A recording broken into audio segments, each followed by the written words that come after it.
بین الاقوامی ایٹمی توانائی ایجنسی کا کہنا ہے کہ ایران نے اطلاع دی ہے کہ ملک کے جنوب مغرب میں ایک جوہری بجلی گھر کو پروجیکٹائل سے نشانہ بنایا گیا ہے۔ ایک بیان میں IAEA نے کہا کہ ایران نے منگل کی شام بوشہر جوہری بجلی گھر میں پیش آنے والے واقعے کی اطلاع دی۔ بجلی گھر کو کوئی نقصان نہیں پہنچا اور نہ ہی عملے کے زخمی ہونے کی اطلاع ہے۔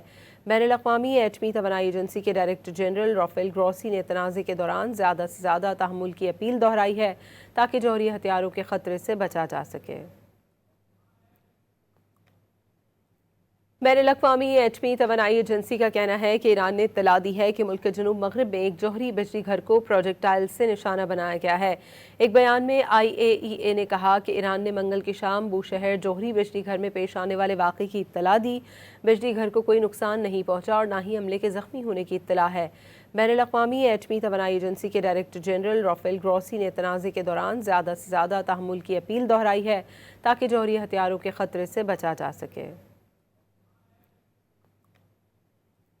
بین الاقوامی ایٹمی توانائی ایجنسی کا کہنا ہے کہ ایران نے اطلاع دی ہے کہ ملک کے جنوب مغرب میں ایک جوہری بجلی گھر کو پروجیکٹائل سے نشانہ بنایا گیا ہے۔ ایک بیان میں IAEA نے کہا کہ ایران نے منگل کی شام بوشہر جوہری بجلی گھر میں پیش آنے والے واقعے کی اطلاع دی۔ بجلی گھر کو کوئی نقصان نہیں پہنچا اور نہ ہی عملے کے زخمی ہونے کی اطلاع ہے۔ بین الاقوامی ایٹمی توانائی ایجنسی کے ڈائریکٹر جنرل رافیل گروسی نے تنازع کے دوران زیادہ سے زیادہ تحمل کی اپیل دہرائی ہے تاکہ جوہری ہتھیاروں کے خطرے سے بچا جا سکے۔